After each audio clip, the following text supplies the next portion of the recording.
We've been talking about shoplifting today. It's been interesting to get your views. Paul is in Crystal Palace. How are you, Paul? Good morning, Eddie. Morning. Long time no speak. Yeah, whatever I've done, I apologise. Yeah, you don't call, you don't write, you don't text. I mean, you got in there before me, Paul. You got in there before me. I've even, I've been disloyal to BBC Radio London. I started listening to BBC Radio Sheffield. Really? All the way up there? Yeah. Yeah. Is that part of your levelling up agenda? Yeah, I think it is. Yeah. Right, so come and talk to me. Shoplifting, right? So you've heard what our Chief Inspector of Constabulary have said. You've heard what former Chief Prosecutor of the North, I don't know what you mean that, but we've got our Director of Public Prosecution. So this is the top person. This is the person who it goes to. Keir Starmer used to hold that position to decide who is prosecuted and to what extent they're prosecuted by the Crown Prosecution Service. You've heard them. That's countered by many people who have been involved by phoning, by texting, by email, who say, well, look, you can't discriminate against crimes. You have to punish everybody equally. What are your thoughts, Paul?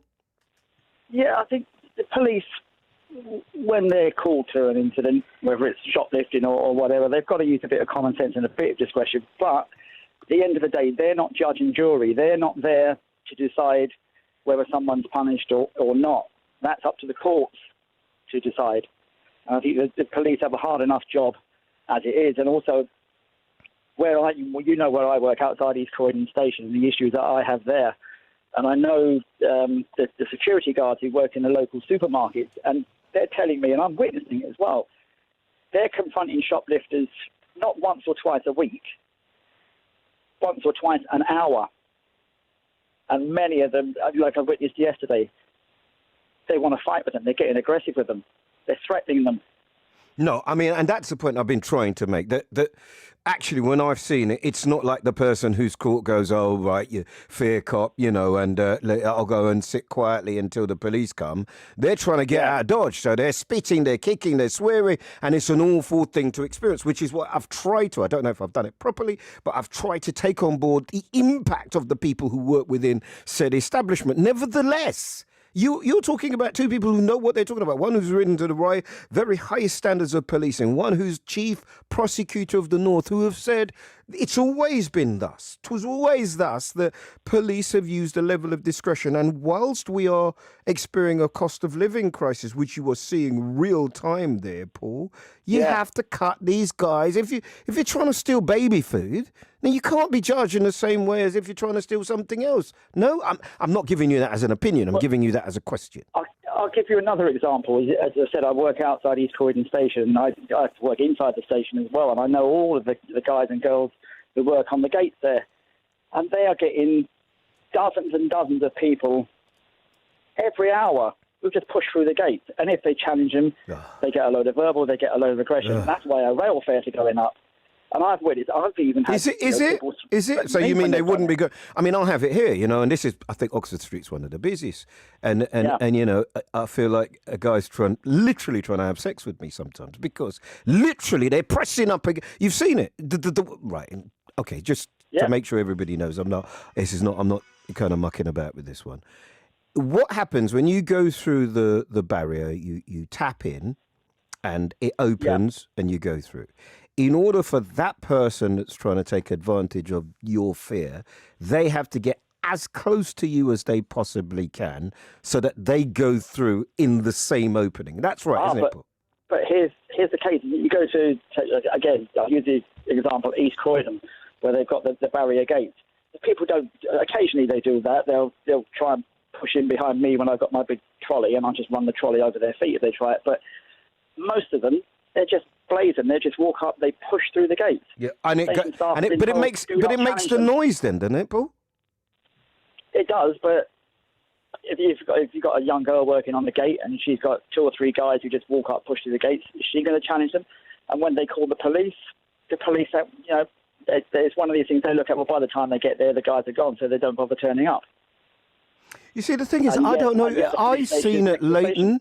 and Finsbury Park. I went to Finsbury Park the other day to do this telly bit for Make a Difference. And when I got there must have been 30 police, dogs and everything, literally waiting for people to come in and come out. And I see it often at Oxford Circus. So it isn't something that you can do with wild abandon. Well, that I think is planned operations, and I do see that at East Croydon. They've had so much issue there lately with violent crime in and around the station that they, for about 2 or 3 weeks, every afternoon had armed police patrolling the station. That's how bad it's got there. When I spoke to the police there, they weren't there because, normally you see armed police in the station, you think, oh, it's a terrorist thing. No, it was because of the violent crime, the robberies on the street, the robberies in the shops. Right. So let's cut to the chase then, Paul. You know all the stories because you listen and you and I correspond. It's tough out there. I've got the former chief prosecutor of the North. I've got the head of constabulary, director of constabulary, saying we're going to have to cut people some slack because there are so many other crimes, more serious crimes, that have to be dealt with against a diminishing police force. Do you agree? And what do you think the end result might be? I think to an extent, but then what we have to remember is that the major criminals start out in a small way. They might start out a bit of shoplifting, pushing through the barrier. Maybe, for some, short, sharp shock of ending up in a courtroom in front of a judge is the measure that will make them change their life. For others, again, yesterday the police were at East Croydon taking knives off of a couple of kids outside the front of the station. Yeah, but that's different. Don't bring that into that. That's different, Paul. I'm talking about somebody who's feeding because stealing because they can't eat, because they can't feed their children. Because that seems to be what they're dealing with here. And you're saying, nevertheless, it's totally understandable, but we need to prosecute. That's what you say. I don't want to put words in your mouth. I just want you to give me something before you get off this phone.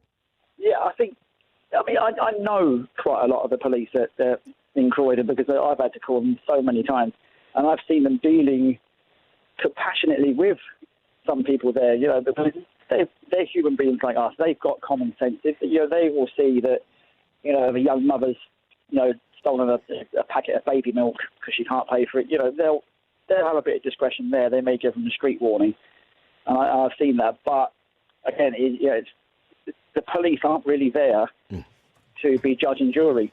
Fair point. They're there to uphold. They're there to uphold the law. No, I take it. Listen, good to speak to you again, Paul.